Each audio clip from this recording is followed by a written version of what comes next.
요즘 통풍 환자 많아졌다는 말, 이제는 남의 얘기가 아닙니다. 요즘 뉴스만 봐도 2030 통풍 환자 급증이라는 기사가 심심찮게 나옵니다. 과거엔 50대 이상의 부자병 취급을 받던 통풍이 지금은 나이 성별 불문하고 우리 곁에 다가왔죠. 그럼 왜 하필 지금 통풍이 이렇게 늘어난 걸까요? 지금부터 그 실체를 하나하나 파헤쳐 볼게요. 우선 요즘 통풍이 많아졌다는 건 단순한 체감이 아니라 실제 통계에서도 드러나는 사실입니다. 건강보험공단 자료만 봐도 10년 새 환자 수가 2배 가까이 증가했거든요. 그런데 이 수치는 진료받은 사람만 집계한 거라 병원 안 가고 버티는 사람까지 더하면 더 어마어마할지도 몰라요. 여러분 주변에도 혹시 발이 부었을 때만 약국 가는 친구 있지 않나요? 통풍이 늘어난 첫 번째 이유는 단연 우리가 너무 맛있게 먹게 된 것 때문입니다. 특히 고프로고 열량고당 음식이 대중화되면서 프럭토스퓨린 섭취가 폭발적으로 늘었어요. 예전엔 생일에만 먹던 케이크, 이제는 브런치 카페에서 한 조각 더가 일상이 됐죠. 이 달콤한 유혹이 바로 혈중 요산 수치를 쑥쑥 올리는 주범. 그런데 여기서 맥주 때문이네? 하고 단정 짓기엔 조금 더 복잡한 변수가 있어요. 술은 물론 요산을 높이지만 어떤 술을 얼마나 보다 더 결정적인 게 바로 생활 패턴이거든요. 바로 다음 파트, 스트레스와 수면 부족입니다. 이 두 가지가 요산 대사를 망치는 데는 정말 치명적이에요. 혹시 회사 회식 후 다음날 발가락이 콕콕 찌르는 경험 있으신가요? 스트레스 호르몬인 코르티솔이 올라가면 요산 배출이 줄어듭니다. 회의 전날 밤 늦게 PPT 만드느라 커피 4잔 마신 뒤 아침에 발바닥이 붓는다면 바로 이 메커니즘이 작동된 거예요. 게다가 수면 부족은 신장이 요산을 제대로 걸러내지 못하게 만듭니다. 밤샘 유튜브 시청 후 새벽 4시에 잔 사람은 다음날 요산 수치가 평소보다 10에서 20% 높게 측정된다는 연구도 있어요. 그럼 수면 시간만 채우면 되나요? 아쉽게도 수면의 질이 더 중요합니다. 불면증 약 먹고 8시간 누워도 숙면 단계에 못 들어가면 요산은 여전히 올라가요. 이제 두 번째 큰 축, 운동 부족과 비만을 살펴볼까요? 통풍은 결국 체지방률과도 밀접한데 요즘 MZ세일수록 근육 대신 지방이 늘고 있거든요. 실제 체지방률 25% 이상이면 정상 체중이라도 통풍 위험이 2배 높습니다. 마른 비만이란 말 들어보셨죠? 바로 이들이 조용히 통풍을 키우고 있어요. 그런데 여기서 헬스장 1년 등록하면 끝이 아닙니다. 갑자기 고강도 운동을 하면 일시적으로 요산이 폭발적으로 올라갈 수 있어요. 무리한 다이어트 단식도 마찬가지죠. 따라서 꾸준함이 핵심입니다.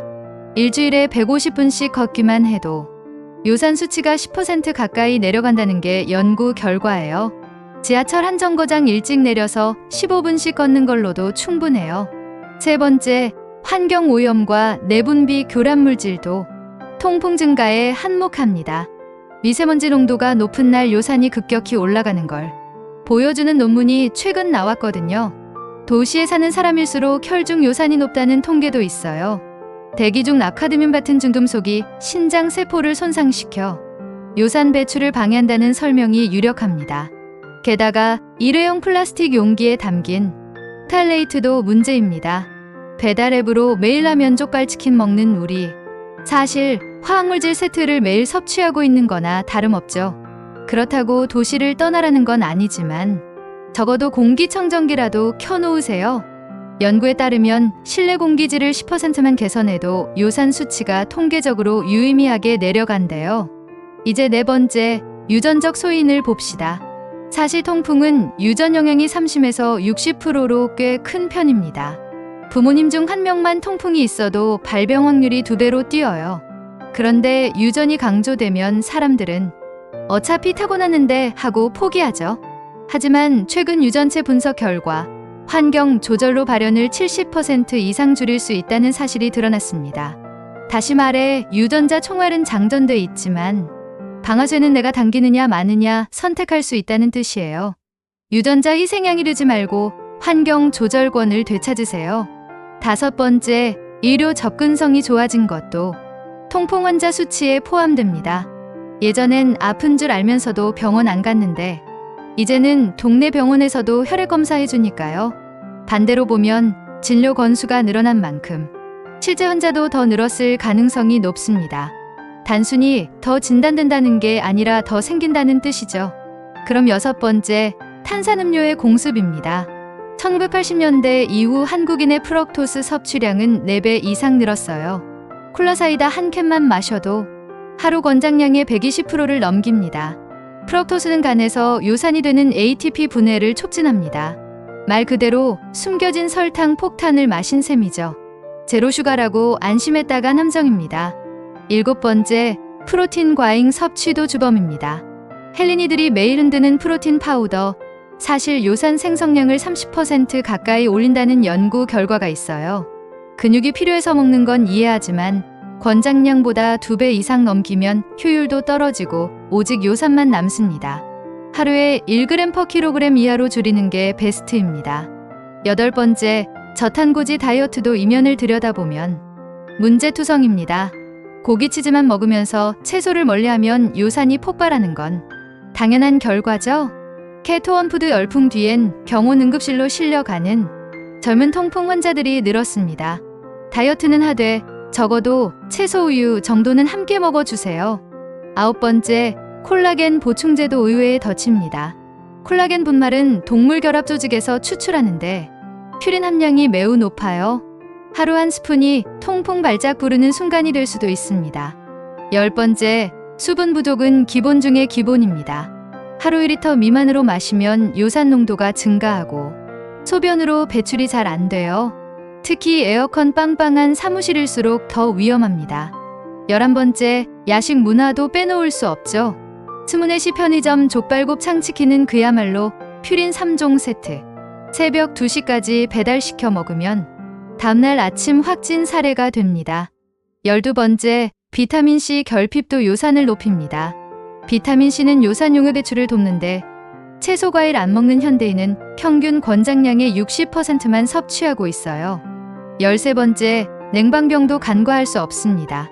에어컨 바람에 체온이 떨어지면 말초혈관이 수축하고 요산 결정이 관절에 더 잘 끼입니다. 여름철 발가락 통증이 유난한 이유죠. 14번째, 자외선 부족도 연관이 있어요. 비타민 D가 부족하면 요산 대사 효소가 제대로 작동하지 않습니다. 하루 10분이라도 햇빛 쬐는 게 예방법 중 하나예요. 15번째, 좌식 생활은 새로운 위협입니다. 하루 8시간 이상 앉아 있으면 혈액순환 저하로 요산 배출이 떨어집니다. 스탠딩 데스크, 사무실 스쿼트 등 작은 움직임이 큰 도움이 됩니다. 16번째, 약물 부작용도 주의해야 합니다. 고혈압약, 이뇨제 저응량, 아스피린 등은 모두 요산 상승을 유발할 수 있어요. 약 드시는 분은 꼭 의사와 상담하세요. 17번째, 감염 후 증후군도 간과 못해요. 코로나19 이후 통풍 발작이 늘었다는 병원 사례가 속출합니다. 바이러스 염증이 신장 기능을 일시적으로 떨어뜨려서죠. 18번째, 농축가공식품은 프럭토스 코어 시럽이 범벅입니다. 토마토 마늘 소스부터 시리얼까지 몰래 들어간 설탕이 요산을 키우는 거죠. 19번째, 운동 후 단백질 보충 음료도 같은 맥락입니다. 운동 끝내고 바로 마시는 500ml 음료 한 병에 요산 생성에 필요한 프럭토스가 꽉 들어있어요. 20번째, 건강기능식품 남용도 새로운 경향입니다. 관절 건강기로 회복에 좋다는 명목으로 퓨린 프럭토스가 듬뿍 든 제품들이 시중에 팔리고 있거든요. 그럼 이 모든 걸 다 고쳐야 하나요? 라고 벌써 지친 표정이신가요? 걱정 마세요. 지금부터 바로 실천 가능한 21일 작은 습관을 소개합니다. 첫째, 아침에 물 500ml를 무조건 마십니다. 잠든 동안 농축된 요산을 희석해 하루 시작을 깨끗하게 해주죠. 스마트폰 알람 맞춰 두면 누구나 할 수 있어요. 둘째, 점심 메뉴에 채소를 2분의 1 이상 넣습니다. 샐러드 나물 반찬 정도만 늘려도 요산을 묶어 배출하는 식이섬유가 확 늘어납니다. 사내 식당 메뉴 변경 요청도 괜찮아요. 셋째, 저녁 7시 이후 카페인 금지입니다. 수면 방해로 요산 대사를 망치는 걸 차단하는 거죠. 디카페인 커피, 녹차 전원만으로도 일주일 만에 숙면이 달라집니다. 넷째, 하루 일만 보는 현실적으로 힘들지만 계단 오르기 3층 정도는 항상 가능합니다. 3층만 올라가도 1분 내외 혈중 요산이 1에서 2% 즉각 내려간다는 측정 결과도 있어요. 다섯째, 주 2회는 우유 200ml를 의식적으로 마십니다. 유청 단백질이 요산 흡수를 차단하고 칼슘도 함께 보충됩니다. 저지방 우유로 칼로리 부담은 덜고요. 여섯째, 야식 대체 간식을 미리 준비합니다. 저녁 10시 출출할 때 먹을 수 있는 저퓨린 간식 바나나 우유 두유를 냉장고에 꽂아 두세요. 배달 앱 실행 타이밍이 사라져요. 일곱째, 주말마다 20분씩 햇빛 산책을 약속합니다. 비타민 D 합성과 운동 효과를 동시에 얻을 수 있어요. 강아지 키우신다면 딱 좋겠죠? 여덟째, 술자리 전날 당일은 물 500ml 추가를 철칙으로 합니다. 술 마신 물만큼은 미리 빼놓으면 요산 농도 급등을 최소화할 수 있어요. 술집 화장실에 미리 두고 가세요. 아홉째, 스트레스 체크리스트를 하루 1분만 작성합니다. 1에서 10점으로 오늘 스트레스 점수를 매기면 스스로 조절 동기가 생겨요. 7점 넘으면 그날은 무조건 10분 스트레칭. 10번째, 3개월마다 요산 검진을 미리 예약합니다. 혈액검사 한 번이 12만 원이면 통풍 발장로 병원 오는 돈보다 훨씬 저렴하죠. 건강검진센터에서 무료로 해주는 곳도 많아요. 이 10가지만 지켜도 연구 기준으로 요산 수치가 평균 1.2ml 내려간다고 합니다. 수치 하나 내려가면 발작 위험이 40% 줄어든다니 꼭 도전해보세요. 마지막으로 나만 아프면 투치라는 생각은 버리세요. 통풍은 유전환경이 만나는 가족병입니다. 혼자 고치려 하지 말고 가족, 친구, 동료에게 함께 실천을 권유하세요. 오늘 이 영상 끝나고 가장 먼저 할 일은 뭘까요? 바로 물 한 컵 마시고 가장 먼저 만날 사람에게 우리 같이 통풍 예방하자고 말하는 거예요.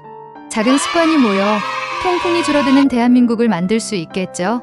그럼 오늘도 건강한 발걸음 하시길 바라며 다음 영상에서 만나요. 구독과 좋아요, 알람 설정은 통풍보다 빠르게 눌러주세요.